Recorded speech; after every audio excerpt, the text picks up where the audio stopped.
Hello again. We're back with the non-dual lectionary, and we are up to Year C, Week 18.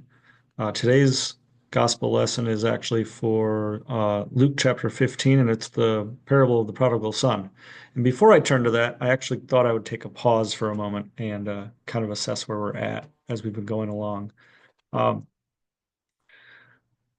One thing I've noticed as we've been going through is I'm kind of noticing these things kind of we could categorize them into three groups, I think, the gospel lessons. One is stories about Jesus's life, Jesus's experiences as a person. Um, and those in this context, I think, they're all in a mythological context. I'm not claiming, literal truth necessarily to any individual part of it, but they're still told in a way of, Jesus going through particular experiences, living a life, interacting with the world in a particular context with a particular mythological background that it's being slated in, and kind of as in that way a model, an example, a path breaker uh, of someone who's had a non-dual recognition realization and is now living and manifesting that in the world. So that's one group. We've seen some of those like with the trials in the desert or the transfiguration, the baptism experience. Next group might be Jesus as sort of direct spiritual teacher. And what I mean by that is kind of literal instructions to people about how to live, um, how to meditate slash pray, prayer in the Christian context, right? But and so there you might talk about like the Sermon on the Plain, right? Very much like do this, live your life this way. And we talked about that in this context, again, the non-dual context. Sometimes having apparent shoulds, right? You should do this, you should do that. And that can be heard from the ego self, from the personality as a something I'm supposed to do, a moral guide, something to live up to. From the non-dual perspective, I think it more often reflects a statement about what already is, a statement about it sounds like a should to the personality, but it's actually speaking to something uh, more fundamental than that, and sort of noticing this is how you are already. And then the third, it fits in with group two a little bit, but I think it's a little different, is Jesus speaking through parables. Yeah, those can be spiritual teachings. In some way, they're akin to things like koans in the Zen tradition.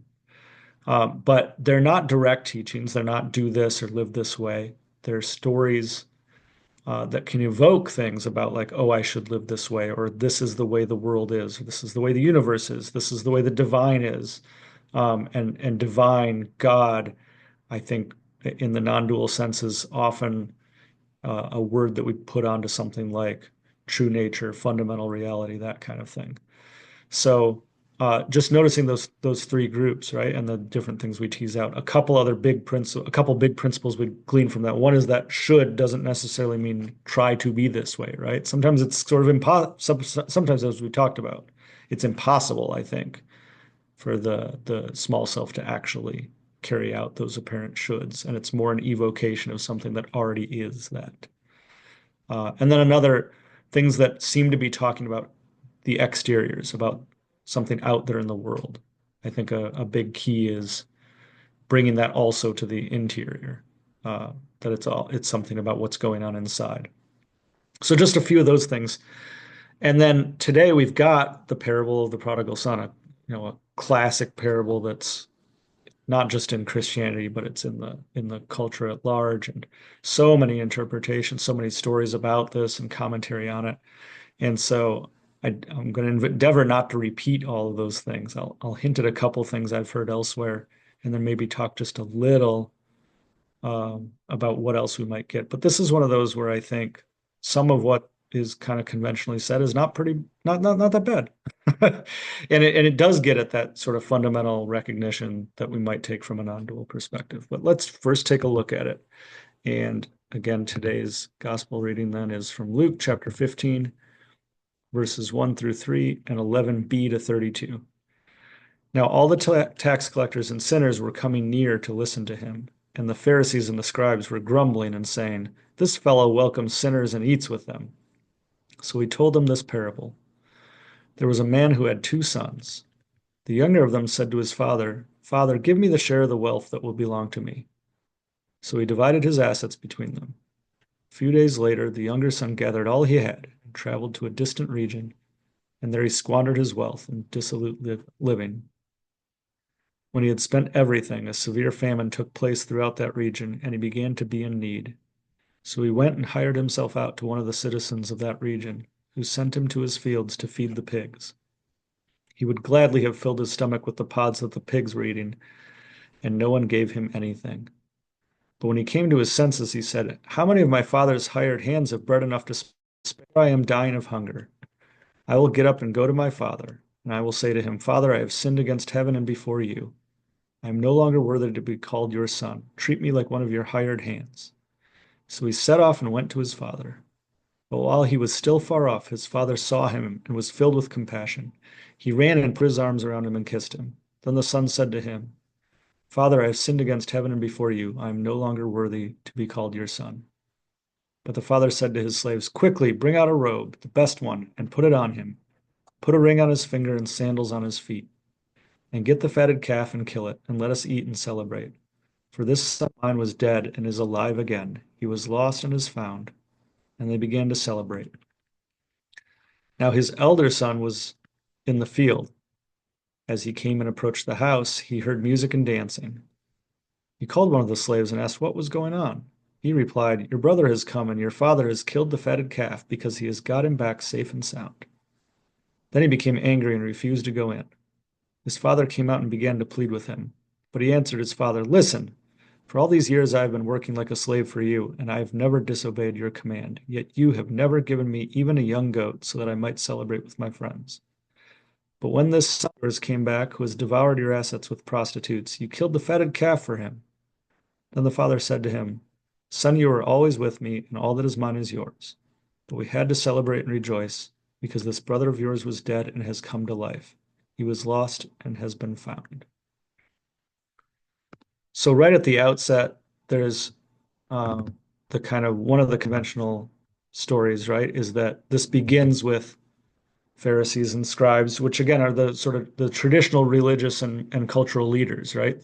Grumbling that Jesus is eating with tax collectors and sinners, people who are not worthy of that, right? And the story then, obviously, in one sort of surface level reading, is saying, hey, the divine in the world, and divine here, I think, one way to put that is like with the non-dual recognition, what a lot of people experience is a sense that there's a love, there's an embrace there. Everything's included. I mean, that's in the word itself, right? It's in the recognition, but everything's included. And so um, Jesus is telling the story here, right? About, hey, the fundamental reality, your true nature, the divine in the world welcomes everyone. And so I am living that out. Excellent. No objection there, and that's a beautiful teaching, and the story is a beautiful way of describing that, right? Um, and Jim Finley has a take on this. It's similar, but I think is really beautiful, where he focuses on that part where the son is, he's got the story he wants to tell his father, right? Oh, I'm going to say to him, I've sinned against you. I'm not worthy to be called your son. He's got this rehearsed in his head, and he's walking up. He's nervous about what's going to happen, and the father runs out before he can even tell the story. The father's already embraced him. Um, as Jim Finley says, it's all infinite. The story is all infinitely irrelevant because you're already included. You were already, uh, even when you were away and it had apparently breached the connection, even then it didn't matter because again, as a story about true nature, about what's really going on in the universe, all is already embraced, and we can live as expressions of that, which is closer to our who we really are than the imagined self that we think we are. And so this is a story of a person living that way in this moment, at least. There's the take on the brother, right? The brother is someone who's living the quote right way and is going to get their reward. And the father, tells him that, but also says, look, this other son is included too, right? He was dead, he was lost, and he's found. He was dead and now he's alive again. So the other son, in a way, has something important to learn here, right? We don't know if he actually learns it, but the other son has something important to learn, that just doing what needs to be done, following the rules, no problem with that. But there's something, again, more fundamental in the world going on to learn. So those are all beautiful, and those are all, uh, kind of things that you can hear in a good church when when this gospel comes around. I don't have, I think, much to add. The only thing that I think it is maybe helpful to sit with, maybe that comes up for me, at least in this moment when I'm sitting with it, is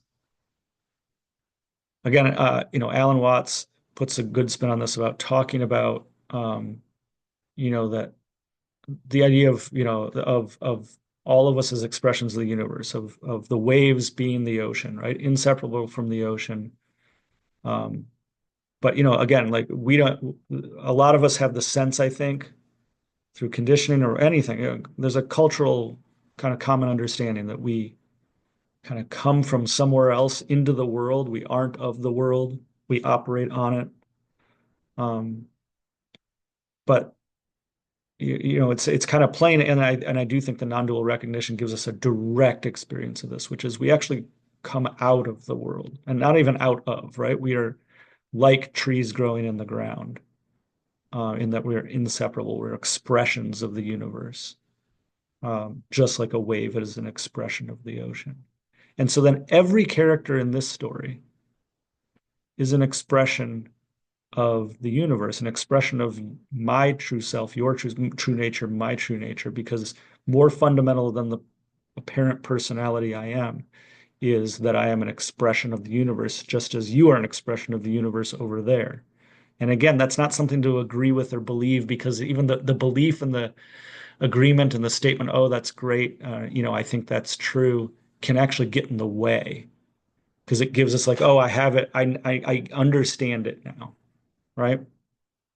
This is just giving. So then again, turning back to the parable, this is every one of the characters here, the father, both of the sons, they're expressions of the universe living in this context. And what comes out of the universe in this context? Yeah, that sense of love, of inclusion beyond anything, that nothing can breach. Also, the sense of I want to leave. I want to go do my own thing. I don't want to be connected to this.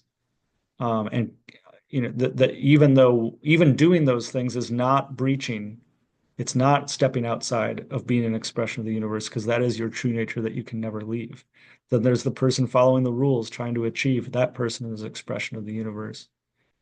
Um, but as a lesson towards then realizing it ourselves, living as much as possible with that recognition, and whatever that expression shows up here, uh, you know, then we come back to those actual initial lessons, the kind of quote unquote surface ones that you can hear in the pulpit, right? That like, yeah, for a lot of us, that actually should mean, yeah, this person who's over here is quote unquote a sinner. You can eat with them too. They are included. And if you want to live as an expression of the universe that they are an expression of as well, why on earth would you shut that off? That is not in accordance. That's not in accordance with the non-dual recognition and realization as many of us experience it and then turn back outward towards the world in. So, um, yeah, I mean, it's a beautiful parable. There's a reason that it's so well known, and there's all sorts of stories to glean out of it. But fundamentally, again, like everything else that is here, it's just talking about what is, and that's who we are also, that we are what is. And it's just beautiful.